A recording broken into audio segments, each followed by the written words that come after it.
Hey everybody, it's your boy Pluto Killer TV here, and we are doing a new player guide for those of you that are just getting started into Epic 7. So let me take this to the lobby, and we're going to cover a few things here. Alright, first things first, this is my account in Korea that I created when I first discovered Epic 7, and I felt, hey, I'm going to play this game. So I figured this would be a good way for me to show you what to do with an account, being a new player, and kind of the do's and don'ts of the game, so to speak. So, what is the best way to maximize your gameplay and at the same token do really well, right? They have this very, very new feature. Well, not very new. Been in for a while. But it was implemented to help newer players play the game, learn the ins and outs, and then also be rewarded. Now, if you follow the adventurer's path, as you can see here, it gives you rewards based on the things that it asks you to do. So if you click on a mission, it'll say, hey, clear stage 180 adventure. If you have any questions about it, you can hit the question mark, and it'll give you a breakdown as to like what is what in the game. All right. The rewards, it tells you what rewards you would get. And you just go on and follow through it. If you follow through this step by step, if you don't deviate from it, you should be able to get all your characters. If you're only using 4 characters, you should be able to get 4 characters to level 50 and get gear leveled, enhanced, and have decent gear on your characters without having to do a whole lot of grinding, so to speak. So this is probably the easiest thing that you can do as a new player in trying to play this game and having fun and just whatever. All right. So yeah, there's 4 stages to the adventurer's path. Each one has roughly, I think it's like 16. Yeah, about 16 to 20 different steps in each one. If you follow this all the way through, you will, 1, play every single thing that is to offer in the game. 2, get really good gear for your characters. And 3, when you are at the end, you will 6-star your very first character. Alright, now, that's out the way. Pluto, I get you saying that the adventurer's path is important, but what should I do? The question.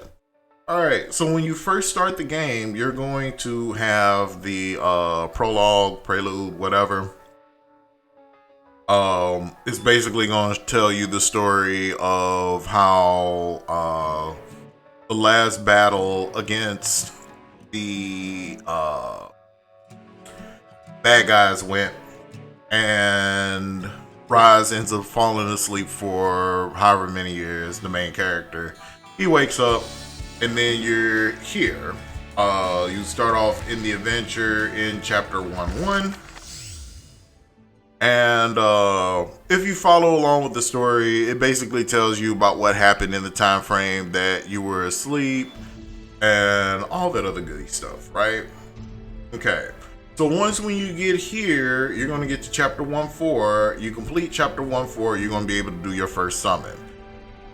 9 million times out of 10, your first summon is going to be a 3-star character. In the rarest of rarer chance that you get a 4-star or a 5-star character, regardless of who it is, keep it and keep playing. Alright, now from there, you're going to follow the adventurer's path. It's going to tell you to like go do this, go do that, go do this, go do that. So anyway, you're going to continue on through the story until you get to chapter 110. Chapter 110 is going to be the very first actual big boss battle that you will have in a maze. I'm not going to spoil it for you. You end up fighting someone, and then after that, you're going to have this really extravagant cutscene, and it's going to take you to chapter 2. Now, once when you get done with chapter 2, you can go back to the lobby, and then just above the adventure icon, you're going to see Selective Summon available. All right, you're going to do the Selective Summon, and it's going to take you here.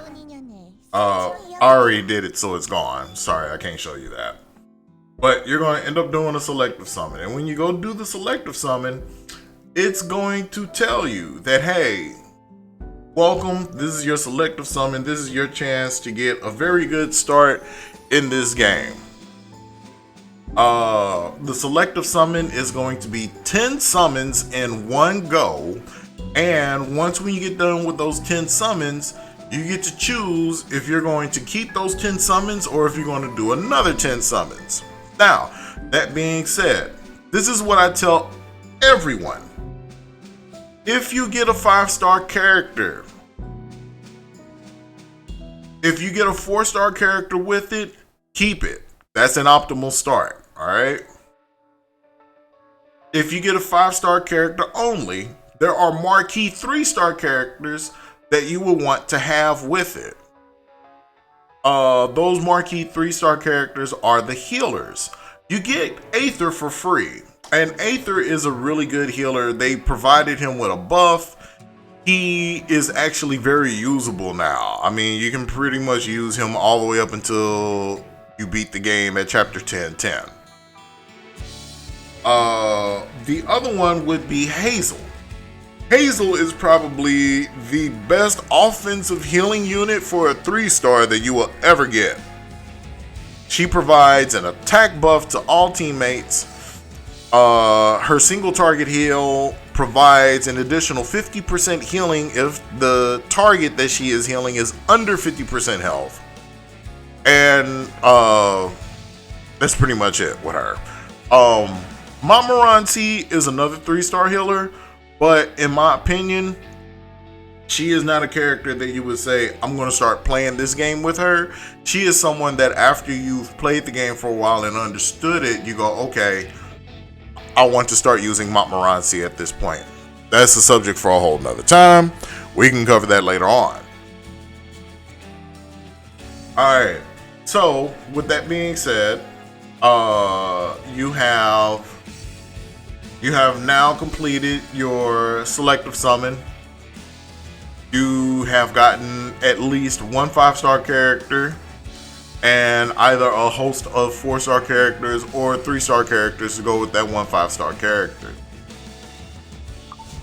Now, from here, what do?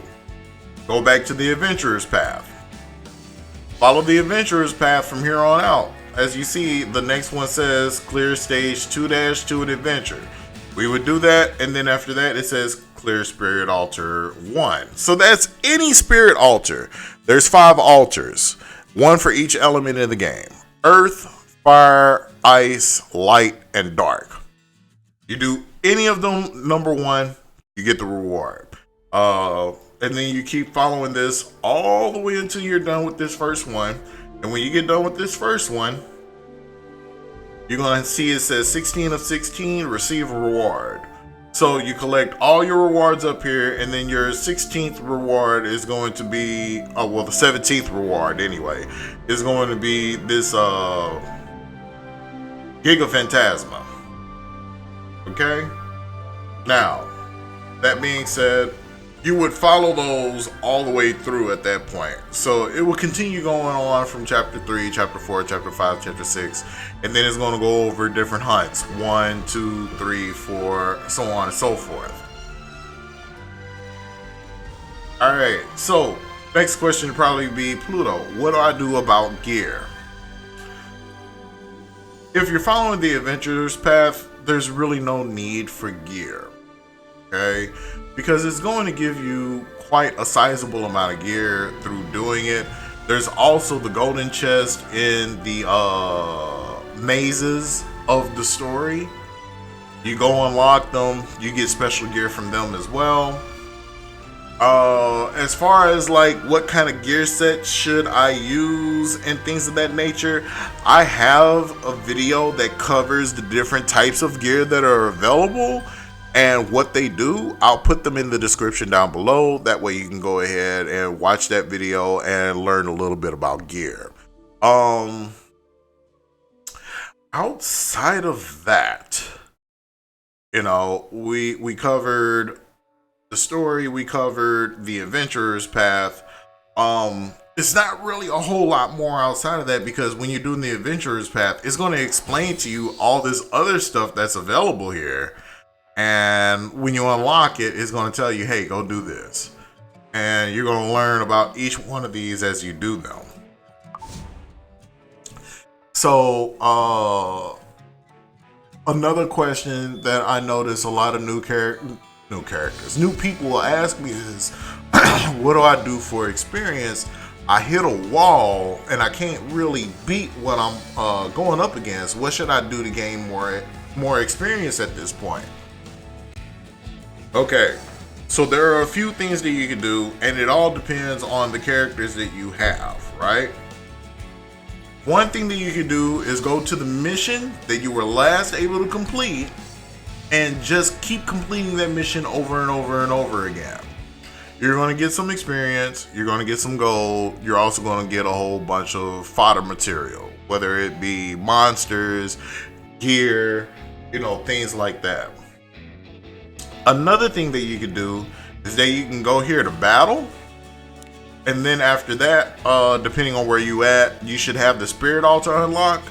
Just do the spirit altar until you get to the point to that you can't beat it, so you just go back to the previous one and you just keep doing it over and over and over again. Alright, so these are things that you can do to maximize XP gain without feeling like you're beating yourself against a wall, because you're going to get to a point to where it's like, okay, I can't beat this boss, what do I need to do? 9 times out of 10, you just out level the boss and you'll beat them. Or if it's an issue with gear, you're doing the adventurer's path, just feed your trash gear into the gear that you're equipping so that you can get better stats, and you know, you'll be able to beat the bosses that way. Alright.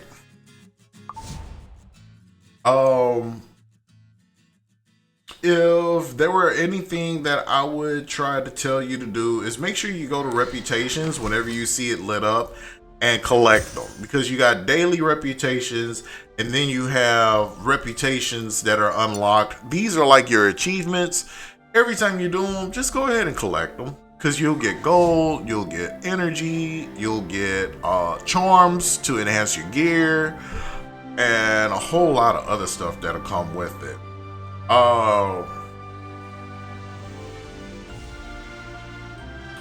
Other than that, I can't really think of anything else that I could tell you to do at this point, other than to play the game, learn the characters that you have, and then you can formulate your own theory crafting as to how you want to play the game.